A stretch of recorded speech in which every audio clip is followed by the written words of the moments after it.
Moraï Verabotaï, nous abordons ce soir une nouvelle page, il faut savoir la tourner, vivre le passé, ressentir si possible le présent qui justement est entre le passé et l'avenir et espérer un avenir encore plus radieux. Un avenir plus radieux dans l'union qui doit exister au niveau du temps entre la lune et le soleil, puisque la paracha de cette semaine, qui est la paracha de Bo, qui énonce les dernières plaies que Akadosh Baruch Hu a envoyées à l'Égypte, de manière graduelle pour remonter jusqu'à l'origine du temps.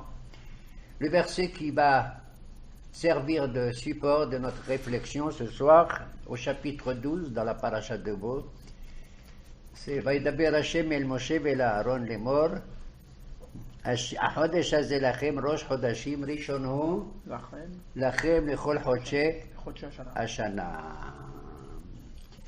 La parole s'adresse à Moshe juste avant la dernière plaie, Makat Bechorot, et juste avant l'annonce d'un des premiers commandements qui est le Korban de Pessah au mois de Nissan, pour la sortie le 15e jour du mois de Nissan. Et la parole d'Hachem s'adresse aux deux frères en même temps, aussi bien à Moshe qu'à Aaron, alors qu'en général, celui qui est le récepteur de la Torah, c'est en général c'est Moshe Rabbeinu. Mais là, on voit que nous avons besoin des deux, que le langage seul Moshe est capable de recevoir d'Hachem et Aaron sera le médiateur pour le transmettre au pharaon. D'une certaine manière, cela implique que on ne peut pas tout seul recevoir et donner, comme Moshe, recevoir et donner. Recevoir, c'est Moshe Rabbeinu, recevoir la révélation d'une certaine manière. Et donner, c'est Aaron. Étant donné que Moshe Rabbeinu, selon son histoire personnelle, a vécu très très loin de l'Égypte, qu'il avait fui à la suite des problèmes qu'il a eu, hélas, à cause de certains juifs, qu'il a considérés comme des délateurs. Et donc il a un langage étonnant, puisque lui-même, il ne se rabaisse pas, mais il emploie un terme très difficile, qui kvad pe ou kvad lachon.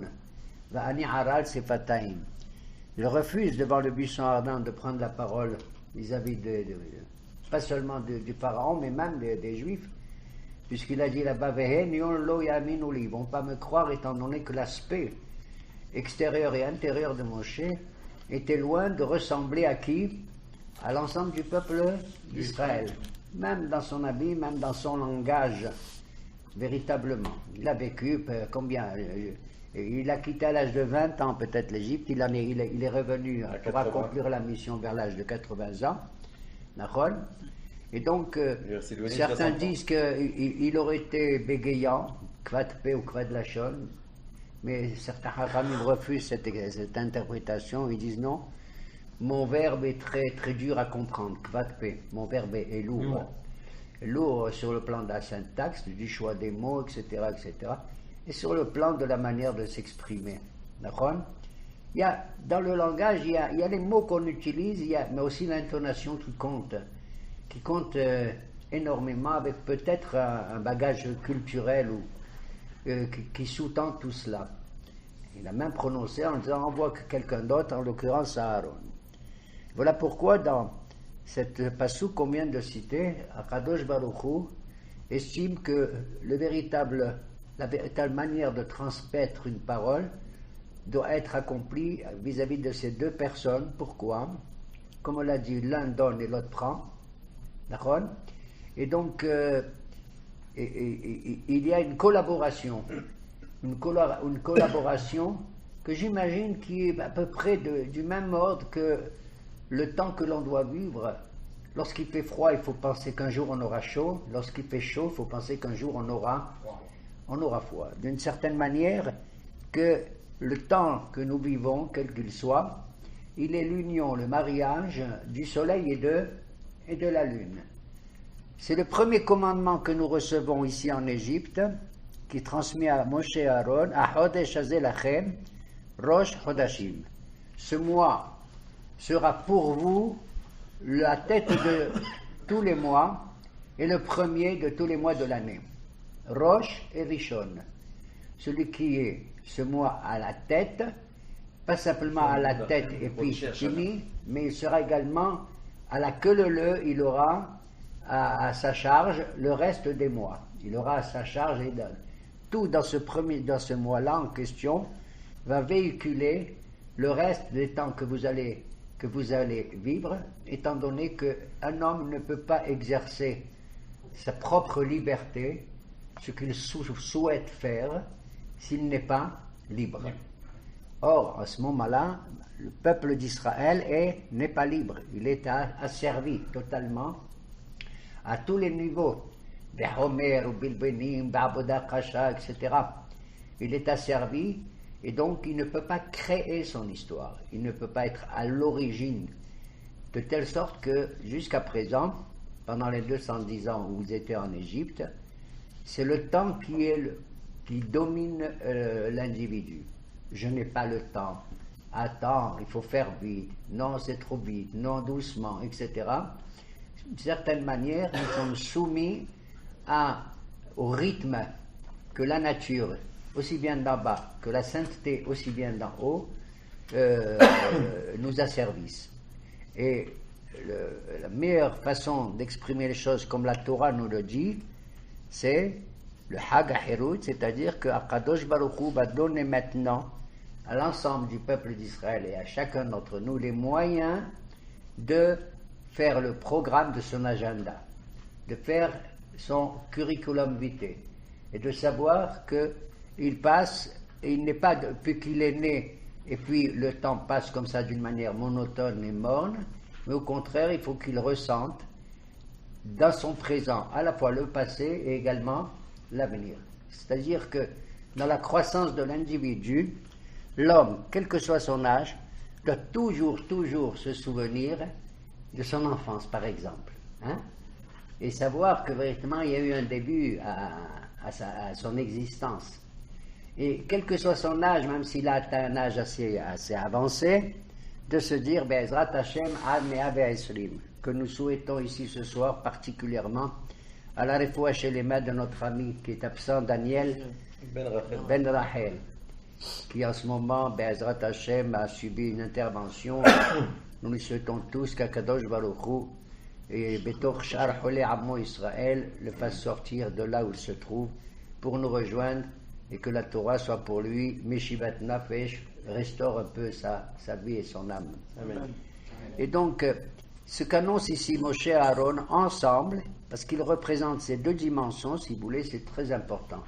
Comme par exemple dans une horloge, dans une montre, pour marquer le temps, il n'y a pas une seule aiguille, il y a combien d'aiguilles? Il y a deux aiguilles, celle qui montre les heures et celle qui montre les minutes. La petite est là et la petite est la grande.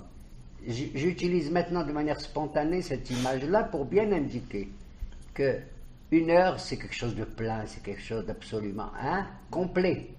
Alors que les minutes marchent lentement, et disent tu dois vivre aussi les instants les plus courts, à l'intérieur des instants, à l'intérieur des moments qui sont bien marqués, tout à fait bien marqués. C'est toujours en mouvement. Et nos Haramim nous disent, voilà pourquoi, dès que le peuple d'Israël va sentir qu'il va aborder cette notion de liberté, c'est d'essayer d'accaparer la chose la plus difficile. Parce que je peux attraper un livre, je peux attraper un verre, je peux attraper de la matière quelconque, mais je peux attraper même de l'espace, plus ou moins, en marchant. Mais le temps, le zman, c'est impalpable, absolument impalpable. Pour certains, la journée est longue, pour d'autres, elle est très courte. Alors, à ce moment-là, effectivement, ce que disent Kadosh Baruch Hu Moshe Rabbeinu, alav shalom, Chodesh hazeh lachem rosh chodashim. Nous allons tourner véritablement la page et vous allez vous régénérer quelque part, comme si, quel que soit votre état, vous vous souvenez de l'origine de votre vie, du point de départ, c'est-à-dire de la naissance, pour ainsi dire, de la naissance, de l'enfance, de la croissance, de l'adolescence, de la maturité, la majorité, et de l'état où l'homme atteint ce qu'on appelle, il devient zaken, une certaine vieillesse. Et dans les instants que nous vivons, nous devons toujours conjuguer tous ces instants quand c'est possible. On ne peut pas le faire tout le temps, mais conjuguer tout cela. C'est une espèce de gratitude que nous avons. Et de ne pas croire que tiens, là je vis comme je suis là maintenant, nous pas du tout. Une gratitude qui fait que waouh, tu te rends compte, hein, tout ce qu'on a dépensé pour moi depuis mon enfance et tout. David Amelech Hashem alav shalom a dit dans un psaume d'ailleurs à 5 reprises Barachi nafshi, Barachi nafshi, Barachi nafshi. 5 fois là-bas, la Gemara nous enseigne. Pourquoi il dit oh mon âme, ô béni l'Éternel? Il dit là-bas parce qu'on traverse 5 étapes dans l'existence. Je ne les ai pas toutes en tête, mais il est évident que la première étape, c'est même une étape que nous-mêmes, de manière inconsciente, on a oubliée. C'est quand on était dans le sein maternel. C'est étrange, n'est-ce pas? À tel point que même la semaine prochaine, on verra dans la Shiratayam, le chant de la mer Rouge, que lorsqu'ils ont dit Ze Eli Van Vehu, nos Hachamim nous enseignent dans le Midrash, que même même le fœtus qui était dans le sein maternel, il a dit Ze Eli Van Vehu. Tout se passe comme s'il avait à l'intérieur la révélation d'Akadosh Baruch Hu. Quelles que soient donc les étapes de cette croissance, on dit Barachi, Barachi Nafshi. On ne ressent pas la même chose lorsqu'il est sorti du sein maternel, deuxième Barachi Nafshi, et qu'il était allaité par sa maman, etc., etc. Et il va jusqu'au 5e degré, même lorsqu'il ressent que son existence arrive, au même titre que tout le monde, à la fin du chemin, pour ainsi dire, il doit dire aussi Barachi, Barachi Nafshi. Donc il y a ici quelque chose d'absolument prodigieux, et Moshe Rabbeinu n'a pas compris comment il faut mesurer ce temps. Voilà pourquoi Kadosh Baruch Hu lui dit à Chodesh Hazeh, ce mois-ci, cette nouveauté. Qu'est-ce que ça veut dire Chodesh? Le mois en hébreu, ça veut dire Hadash. Hidush, Hadash, c'est nouveau. Chaque temps est nouveau. Il lui a dit, mais comment je vais le mesurer? Comment je sais à partir de quand on va faire le premier jour du mois? Comme c'est aujourd'hui, on a vécu ce matin, et aujourd'hui le Chodesh du mois de Shvat. Et il lui a dit, Re'ekazeh vekadesh. Kadosh Baruch Hu lui a montré dans le ciel la lune. Et il lui a dit, tu regardes, quand elle est arrivée à cette grandeur, comme ça, et bien tu décides, tu dis Mekoudash, le mois est sanctifié. Comment je regarde? Si moi je regarde, je regarde la lune quand? Dis-moi, moi je la regarde quand elle est pleine, le 15e jour du mois, Nachon, elle est mignonne comme tout, elle est pleine, elle a les joues bien enflées. Il lui montre la lune au moment où elle était sortie à peine de son obscurité. Nachon, c'est le Rosh Chodesh. Il dit, regarde bien. Vous voyez déjà que même lorsqu'on commence avec petit à petit, c'est déjà un hadash, c'est un hidouche. Est-ce qu'il y a un jour où on ne la voit pas du tout, la lune? Oui, il y a toujours le 29e et le 30e jour. On ne la voit pas du tout. Le 29e jour, pratiquement, on ne la voit pas. C'est pour ça Voilà pourquoi, en vérité, nos Hachamim disent que pour déterminer quand est-ce que tombe le Rosh Chodesh, dans la Gemara et dans le Mishneh Torah de Harambam et tout, ils évoquent là-bas qu'on envoyait des témoins qui allaient regarder, qui venaient. Et uniquement à Jérusalem, il fallait décider, dans le Bédin, le Sanhedrin qui se trouve à côté du Beth Amikdash, dans la Lishkat Hagazit. Ils venaient, les deux témoins, ils déposaient leur vision, et les Hachamim disaient ah oui ou non, etc. À tel point que même pour ça, habituellement, dans un Bédin, les témoins qu'on reçoit n'ont pas le droit d'être des proches, Krovim. C'est-à-dire que tu n'as pas le droit de recevoir deux frères qui sont deux témoins, un père et son fils, mais pour le Rosh Chodesh, oui. Ah oui. Un père et son fils, ils sont acceptables. Pourquoi? Parce qu'en vérité, il faut le dire à personne, Dis-moi, les Hachamim du C'est Sanhedrin, très bien ils ont raconté. besoin des Reya, de témoins de la vision, pour voir ça. Et d'eux-mêmes, ils ne voient pas, etc., etc. Rambam fait le Hidouche suivant, à savoir qu'en vérité, en vérité, tout le monde n'est pas d'accord avec lui, mais il dit en vérité, le Rosh Chodesh était déjà calculé par le compte, par le Heshbon. Le compte astronomique. D'accord?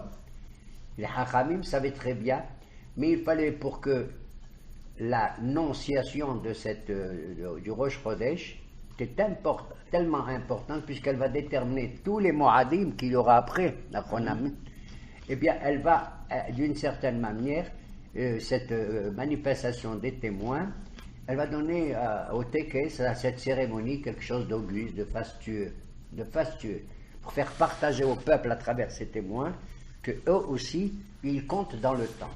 Ils ont à donner leur avis.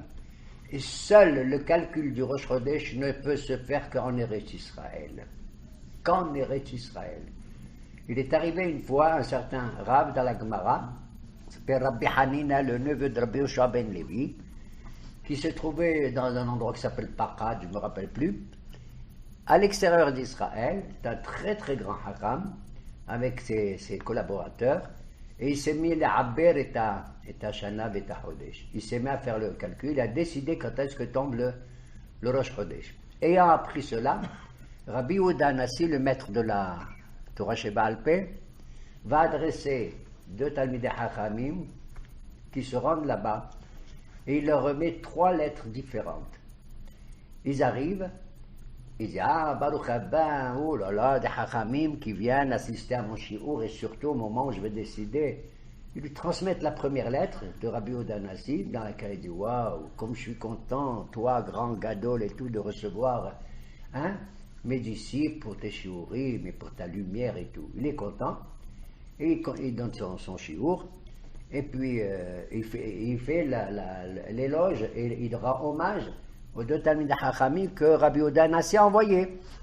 Pseder. Au bout de 10 minutes, ils lui remettent la deuxième lettre.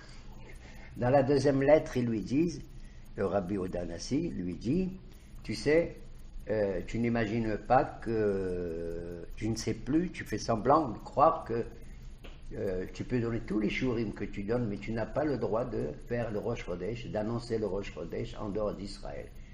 Il n'y a que par rapport à Israël que le temps peut se décider pour nous. Vous avez compris? Pour qu'il y ait la lumière qu'on annonce aux nations dans le temps, c'est à partir qu'Imitzion, il a fait la tête quand on leur remet la deuxième missive. Après ce moment-là, il continue son shiur. S'il dit qu'un truc il est taor, eux les deux, qu'est-ce qu'ils disent? Tamé. Il dit quelque chose il est tamé, eux ils disent taor, exprès. Ils s'énervent et tout. Il dit qu'est-ce que c'est ça, etc. Ils lui remettent la 3e missive de la part de Rabbi Yehuda, dans laquelle il est dit, tu sais, en vérité, tu t'es pris pour le plus grand maître de la Torah. Mais n'oublie pas une chose, depuis que tu as quitté Israël, les petits moutons que tu as laissés sont devenus des grands veaux. C'est-à-dire ceux qui étaient des kevassim sont devenus des teyashim. Et donc tu n'as pas le droit, seul en Eretz Israël, il faut faire ce calcul et tout. C'est une mitzvah tellement importante. Et donc, ce que je disais, c'est la conjugaison de toute l'évolution, la révolution des astres, du soleil, de la lune et de la terre elle-même qui donne le temps. Le temps, c'est pas moi qui le dis, c'est pas Annie. Moi, je fais ça, donc vous êtes obligé de faire comme moi, etc., etc. Le temps, c'est la conjugaison, l'union, comme j'ai dit. Et le Hachamim, parce que Rambam a écrit 18 ou 19 chapitres là-dessus, très compliqués au niveau astronomique, sur les calculs et tout, simplement donner l'image que tout le monde connaît. Il s'agit du mouvement. Le temps dépend du mouvement, de la distance que tu mets de tel à tel endroit. Et ce mouvement-là, en général, le mouvement le plus approprié d'entre tous, c'est le rond ou l'ellipse. L'ellipse, c'est comme un œuf comme ça, l'ellipse, d'accord?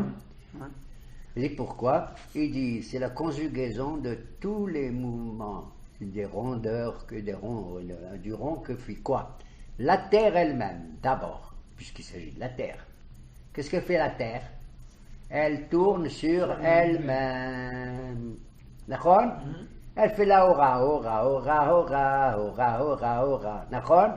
Et elle le fait en combien de temps pour nous maintenant? En 24 heures. Donc, ah ben alors ça va, ça, on a le temps, c'est pas la peine de chercher autre chose. Non! La terre que le bon Dieu a créée, elle est en relation avec des choses qui lui sont extérieures. Elle doit aussi son existence à quelque chose de plus haut, plus haut, plus haut, plus haut. Quoi? Et il dit la lune d'abord.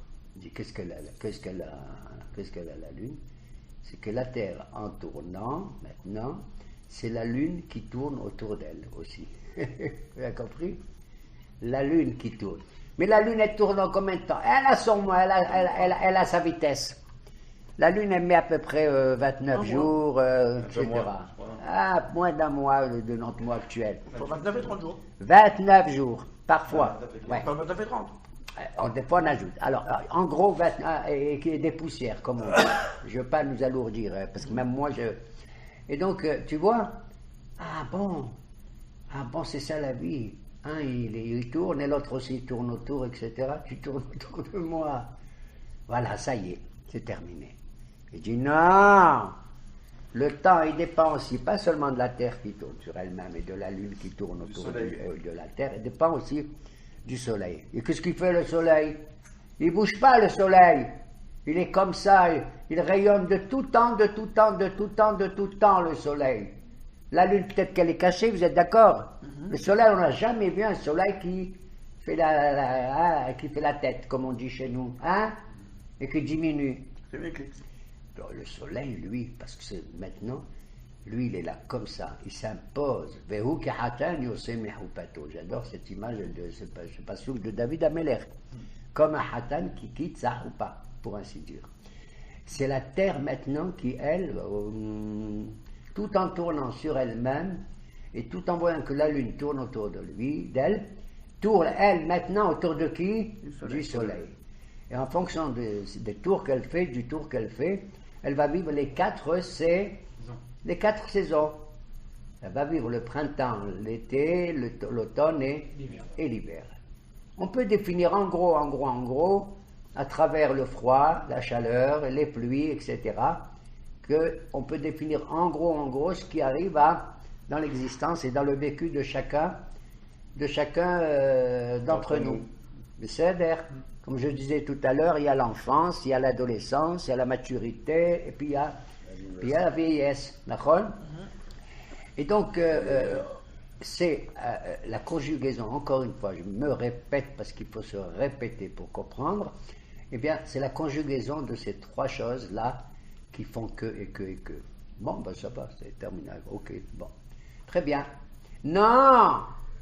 C'est qu'à chaque fois que la Terre elle tourne autour de qui? Du soleil et tout, elle rencontre au loin, parce que la Terre, elle a, comment on appelle ça, des jumelles, hein, des télescopes, elle a une image différente de ce qui se passe dans l'espace. Quel espace? Ben, dans l'espace, c'est encore le plus lointain.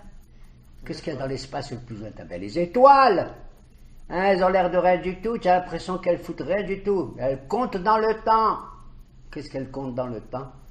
Arrête. On va définir maintenant qu'une année, c'est à peu près 12 mois, d'accord? Et elle est par rapport aux 12 mois des 12 tribus d'Israël. Chaque mois, il est par rapport à un Shevet. Par exemple, aujourd'hui, on est le mois de Shabbat, c'est le Shevet de Asher, Monsieur Asher, qui se trouve avec Dan et Naphtali, là-bas, du côté du point cardinal, le nord. D'accord? Et au fur et à mesure que la Terre tourne autour du Soleil, elle a 12 images différentes où elle voit les étoiles, certaines étoiles. D'une part, ça peut être Korbeleret, c'est-à-dire les étoiles, comment on les appelle, du système solaire, et d'autres également, comme Mars, Shabtai, c'est Saturne, Noga, Vénus, etc. Et elle les voit d'une image tout à fait différente. Ils ont une autre allure. Waouh. Quoi, ils n'ont pas la même allure tout le temps du début à la fin? Non. La preuve, c'est à Chodesh Hazelachem que Moshe dit aux enfants d'Israël maintenant, les étoiles que maintenant le soleil, la lune et à la terre ils regardent, à quoi ils ressemblent? À un talé. C'est le signe zodiacal du bélier. D'accord? Prenons l'exemple maintenant, aujourd'hui. Nous sommes le mois de Shvat. Shmo'ot Besorot Tobot, comme on dit. C'est les initiales que nous écoutions, que nous apprenions, on nous annonce des bonnes nouvelles. Amen. Shin, Bet, Tet, Shvat. Eh bien, ce mois-là, il est, si tu regardes, et la terre et le soleil regardent toutes les étoiles, il ressemble à un deli. C'est le mois du Verseau. En français, on dit le Verseau, nachon. En vérité, c'est un seau. Ouais. Mais c'est bien cette traduction française, je l'adore. Oui, Je vais le vous dire la verse- vérité. verseau, ouais. Parce qu'elle verse de l'eau. Waouh. Deli en hébreu. Deli, c'est le seau. Et le seau, c'est un outil. C'est rien. Qu'est-ce que c'est un seau? Il est vide et rien du tout. Arrête! Le deli, le seau du mois de Shvat, c'est l'outil. Et il faut l'utiliser. C'est le homer. C'est la matière. C'est la nature qui va te permettre de prendre de l'eau et d'irriguer la terre. Vous avez compris? La conjugaison du Kadosh et du Hol, du Kodesh et du Hol, de ce qui est le plus saint de En Maïm et la Torah. Ce qui donne de la vie et tout dans la terre et tout, c'est le Maïm. On ne peut pas vivre tellement sans eau, d'accord? Mais cette eau-là, si elle est toute seule, qu'est-ce qu'elle fait? Elle dévale les montagnes. Ils ont découvert un nouveau fleuve qui sort de la mer morte. Ouais, Vous êtes c'est au pas courant? vraiment- ouais, c'est- Ouais, c'est un truc, un trou, puis il y a de l'eau qui s'est... Bon, peu importe. Et donc, le deli, l'outil que fabrique l'homme, qui c'est qui a fait un seau, dites-moi? Eh bien, c'est nous. C'est nous qui avons fait un seau comme ça. Le fait de prendre un seau et qui te permet de cueillir et de recueillir, l'eau, c'est la conjugaison de ce que je disais tout à l'heure. Entre la nature, qu'on appelle le Hol, et le Kodesh. Et jusqu'à présent, le problème que nous vivons, les bagarres que nous connaissons, hélas, dans notre existence, nous aussi, peuple juif, c'est la bagarre qu'il y a entre le Kodesh et le Hol. Entre le saint et le pas saint. Et le naturel. J'aime pas le mot profane, parce que même le mot Hol, c'est pas profane. Le mot Hol, ça veut dire vide, quelque part. C'est un keli, c'est quelque chose qui reçoit. Et c'est vrai qu'il ne faut pas tomber dans le teva et s'enfoncer comme ça dans le déterminisme. Hein? Le soir, le matin, il fait froid et fait chaud. Non. Il faut effectivement mettre un terme à la bagarre qu'il y a entre ceux qui prétendent afficher dans leur identité uniquement, et j'insiste sur le mot uniquement, le Kodesh, et chez eux, rien d'autre ne compte. Hélas. La Torah a dit Derech Eretz Kadma la Torah. La Torah, c'est de l'eau, mais qui peut être uniquement utilisable et rendre tout son service s'il y a un seau. S'il y a le Homer. Et voilà pourquoi. Si d'un côté, le Kodesh est tout seul, s'enferme dans son identité comme ça, un peu égoïste, suprématie, etc., et regarde très mal le Teva, la nature, le Homer, la matière, le matérialisme et tout. Et si la matière aussi, on va dire en gros dans une société, les religieux et les Hiloni, en gros, Hol Hiloni. Hein?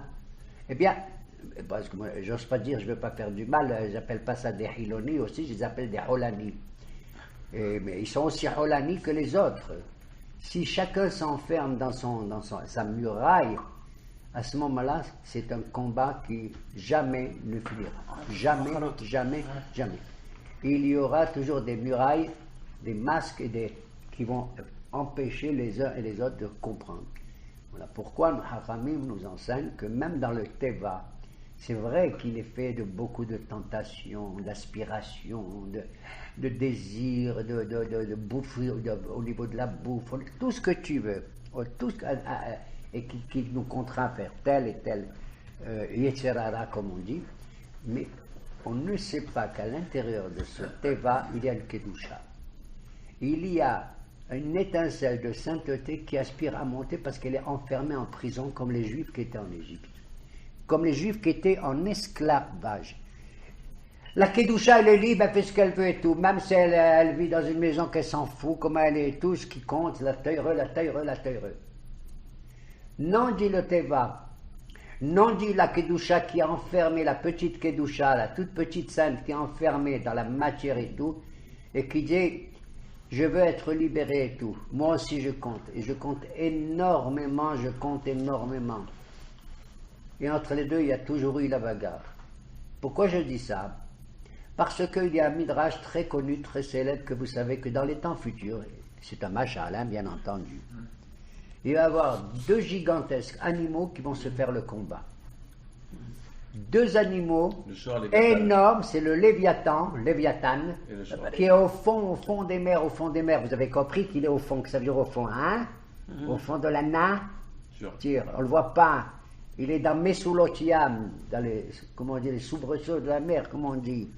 Les profondeurs. Il y a un autre mot. Les fosses marines. Oui.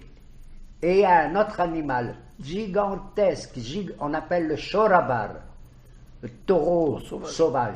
Énorme, tellement énorme que lui, il est tout seul dans sa montagne et il mange 1000 jardins qu'il y a dans 1000 montagnes en un jour. C'est une image, bien entendu. L'un ne peut pas supporter l'autre.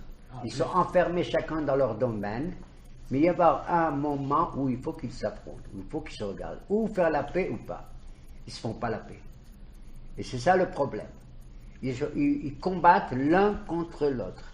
Le shorabar, il va mordre le léviathan, c'est une espèce de baleine énorme, à la gorge, et le léviathan, lui, va avec ses nageoires qui sont comme des épées, comme des lames, va trancher le cou la shchita du shorabar.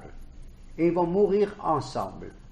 Ils vont mourir ensemble parce qu'ils n'ont pas su vivre ensemble. Mais leur mort va être positive quelque part, puisque c'est comme dans un stade. Vous voyez le stade?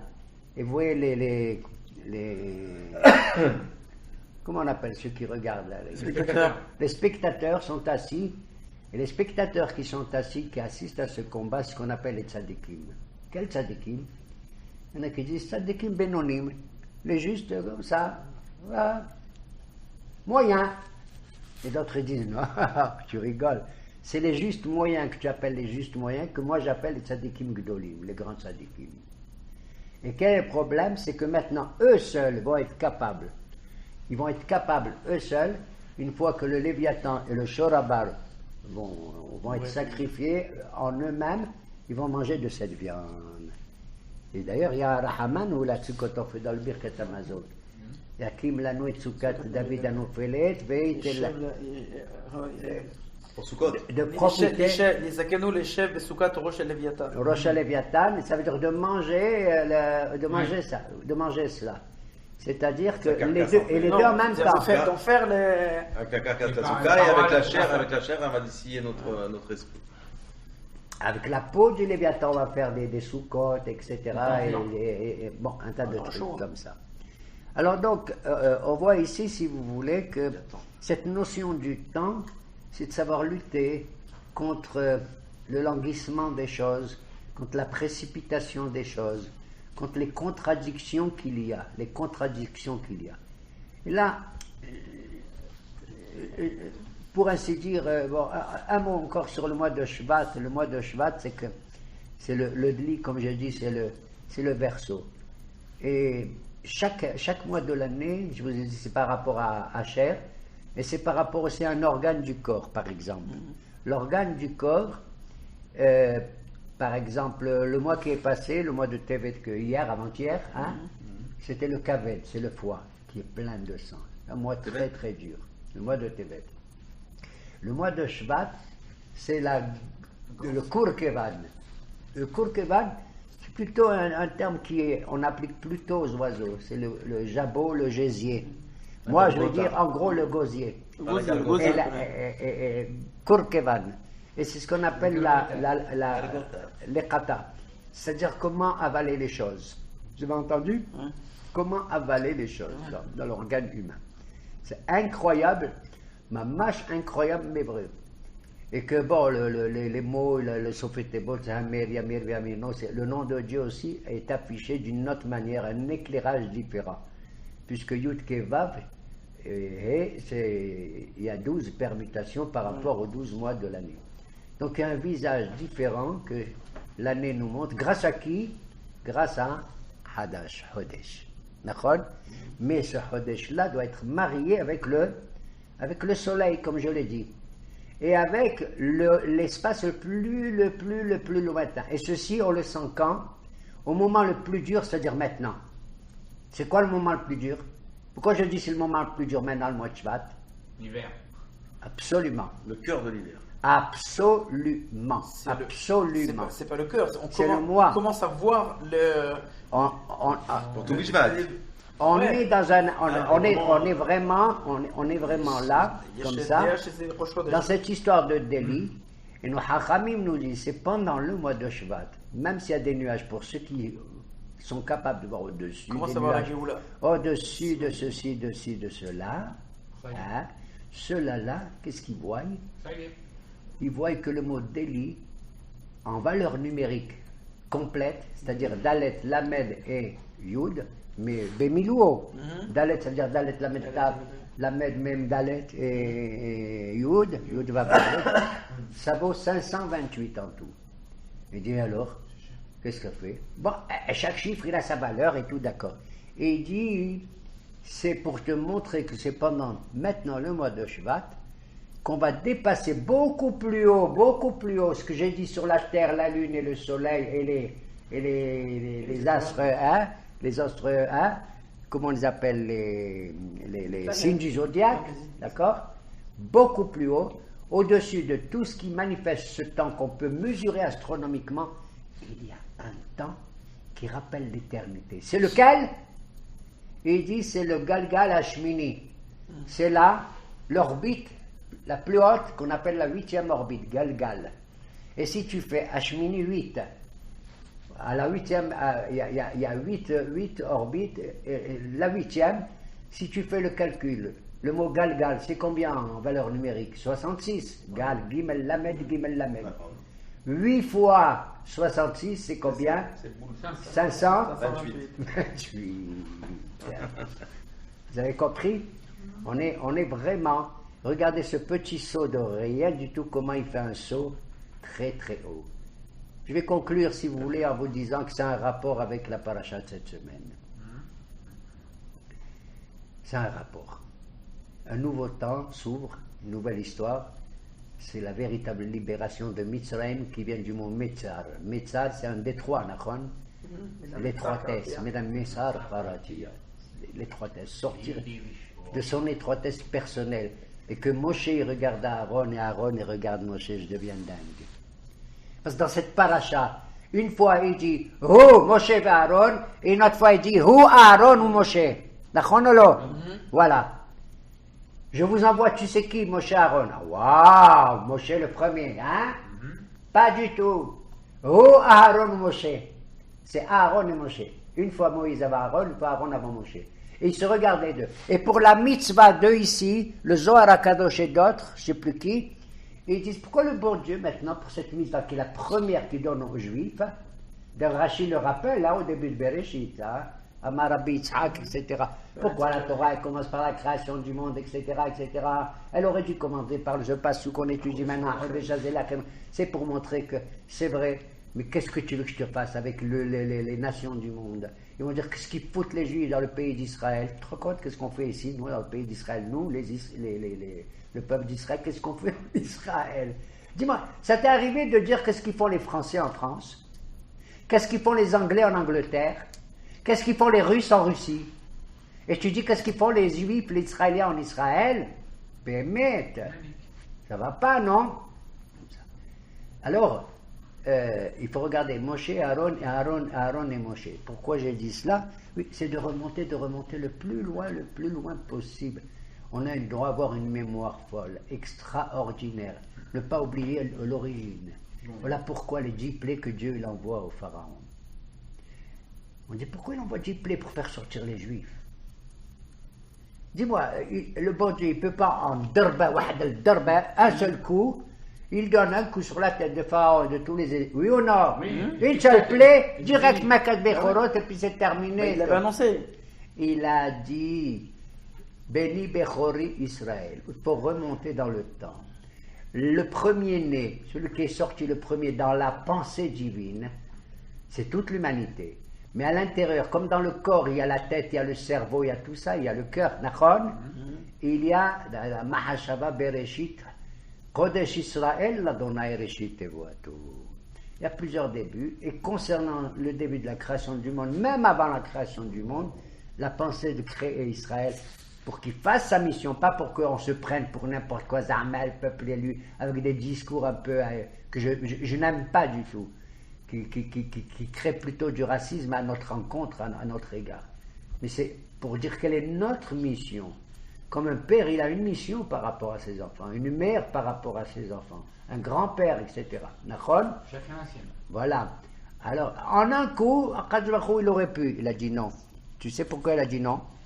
Il a dit parce que je veux respecter. Tu sais respecter qui? Je veux respecter cet homme-là extraordinaire. Quel homme? Celui qui a servi les Juifs là-bas en Égypte. Oui, Pharaon.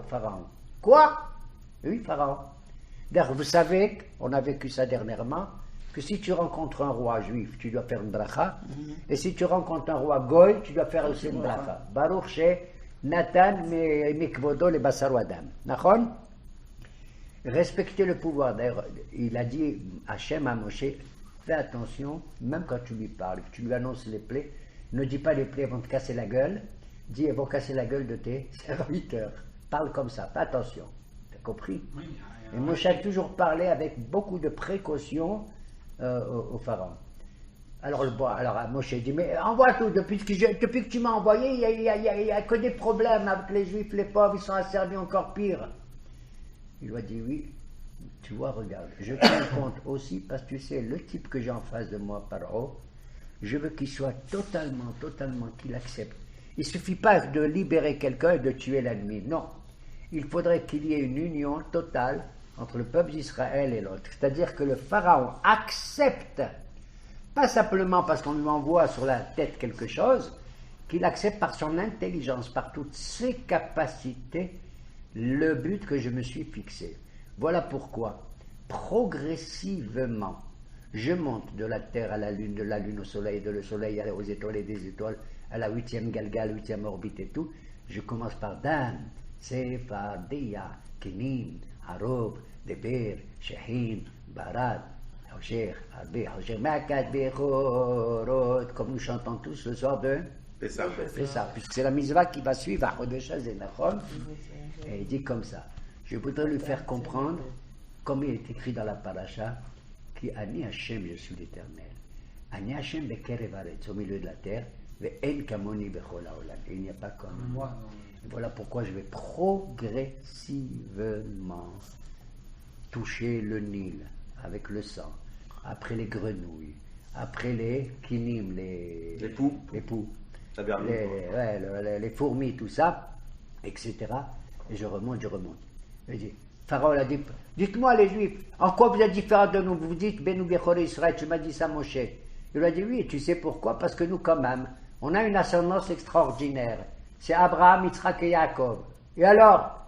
Il lui a dit, voilà pourquoi le bon Dieu, il va t'envoyer Dam, Sephardia et Kinim. Dam, c'est le fleuve, Nachon. Comment on appelle Abraham? Celui qui vient Me'iver al-Nahar, de l'autre côté du fleuve. Nachon. Sephardia, ils se sont jetés les grenouilles, même dans les fours et dans les trucs, ils ont fait Messiot Nefesh. Comme qui? Comme Yitzhak Avinu. Kinim, c'est Yaakov Avinu, qui a dit une satanie, je ne veux pas que tu m'enterres ici parce qu'il y a beaucoup de Kinim. Ah bon, d'accord, vous avez des parents, des grands-parents très bien et tout. Ok, mais c'est pas suffisant pour décider que vous êtes le premier-né le Bechor de l'humanité. Il lui a dit après, Yaharov, c'est un homme extraordinaire qui s'appelle Yosef. Et le Harov, les bêtes sauvages sont venus, c'est grâce au mérite de Yosef. Pourquoi?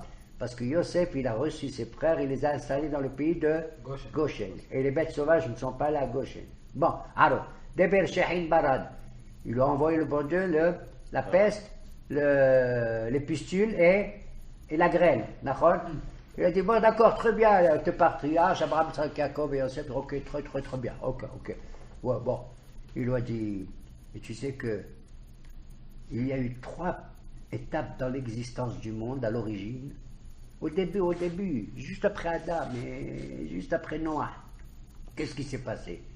Il s'est passé 3 catastrophes. Regarde cette humanité jusqu'où elle a été au lieu de bénir le bon Dieu. Qu'est-ce qu'elle a fait?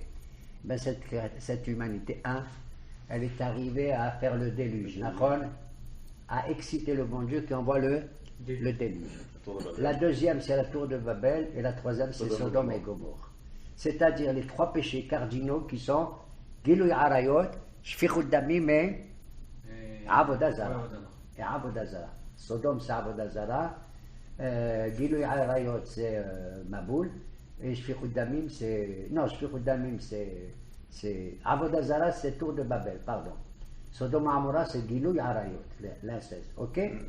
Il a dit voilà pourquoi je t'ai envoyé maintenant le début de Shehin le Barad. D'accord?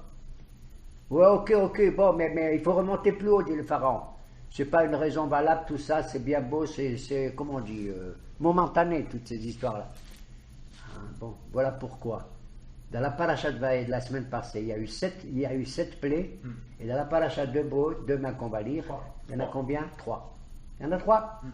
C'est-à-dire Arbe Hosher et Makad Bechor. Il lui a dit on va remonter beaucoup plus haut.